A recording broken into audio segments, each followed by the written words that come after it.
Justice Sarmad Usmani Saab, may I request you to express your views on the suggestions made? All right.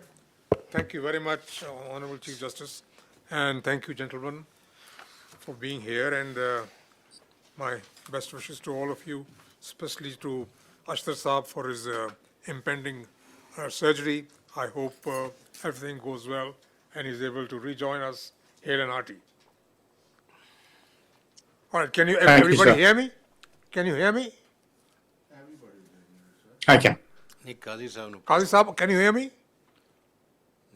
I can, but it's garbled, but please go ahead. All right, okay.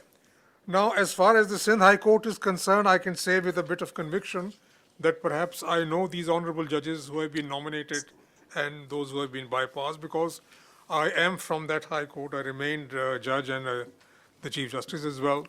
And some of the nominees I had recommended to be on the bench. So as far as Justice Syed Hassan Azhar Rizvi is concerned, I fully endorse his nomination. I know for a fact that he's a thorough gentleman and his work is all right, and he otherwise is above board. So I would heartily endorse his nomination. And so far as Justice Muhammad Shafi Siddiqui is concerned, I also think that he's a good judge and he should prove an asset to the bench here. But I think there are other judges who are just as good and they have been ignored, and who are senior to Justice Pool-Poto. Now, as far as Justice Pool-Poto is concerned, I know that he is above board and I know that he's good in criminal work. But you see, I have read his judgments, and his judgments are more or less stereotyped criminal judgments, like criminal appeals and bail applications, and frankly speaking, there is hardly any innovation which one can do in a criminal case, because the principles and the law is very well settled, and even the law says how to write a criminal judgment. It's in the CRPC, so you can't really deviate from that. So therefore, I think that perhaps those who are senior to him should be considered, like Mr. Justice Abbasi and Mr. Justice Nadeem Azhar, Nadeem Rizvi, Nadeem Saab. Now, these two gentlemen, I think that we should consider them. And as far as Justice Abbasi is concerned, again, there is no doubt about his integrity. It is said that he is only done tax work, but I think he's when he came on the bench, he's done other work as well. I can see from his disposal that he's done, he's done.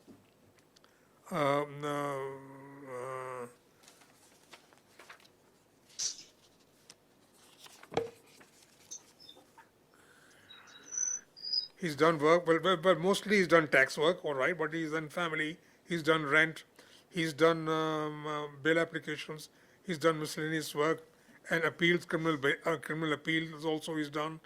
And so there is civil revisions, high court appeals. So tax cases, of course, because he was always a tax lawyer, so I suppose he was put on the tax bench, and the maximum number of disposal is regarding his tax matters. But that's no surprise. Because obviously he has always remained a tax lawyer and he specialized in taxation. But otherwise, I find him to be a rounded gentleman. It is said that perhaps his demeanor is a bit towards his fellow judges and towards the bar is perhaps a bit strict, and maybe he's not a very congenial sort of a person, to put it that way. But I have found him, I have been meeting him over the years. I have never found any sort of defect in this part of his personality. He's always been very nice and very pleasant as far as I'm concerned. So but I'm sure that if the Honorable Chief Justice must have made his investigations, and I'm sure he's right. But I believe that this whatever has been said about him was due to the fact that he was bypassed, not once but twice. So therefore, he was slightly bitter about it. So you see, if a person is bypassed for no rhyme or reason, and obviously he may be slightly bitter. If a person, for example, is prosecuted for no rhyme and reason, and ultimately it turns out that he's been wrongly prosecuted, obviously that person will be bitter. So perhaps I don't think this may be a flaw in his character. This could probably be something which boiling up inside him, and maybe sometimes he expresses it. But otherwise, I found him to be all right. I mean, he writes these reasonable judgments. He writes good judgments also. I've read his judgments. And he is amenable to work, to disposal. And insofar as Nadeem Saab is concerned, his disposal is low. I agree with that. And perhaps, I don't know, for whatever reason, he's not being writing too many judgments. But the judgments which he writes are up to the mark. That I can say. So my thinking would be that perhaps we could consider either one of these gentlemen to be appointed rather than going down the line and appointing Mr. Pulpur. So that's as far as these from Sindh are concerned.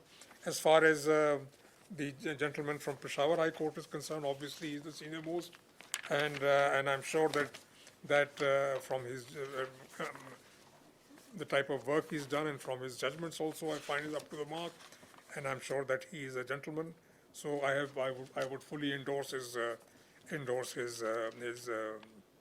candidature, and similarly I would endorse the candidature of Mr. Waheed, Justice Waheed, because the other three gentlemen, I've seen their judgments, and I think that as far as judgment writing is concerned, as far as the quality of the judgments are concerned, Justice Waheed is much above them. And so therefore, and otherwise he's a gentleman, he's above board. So I would endorse that. Thank you very much. That's all I have to say. Thank you, sir.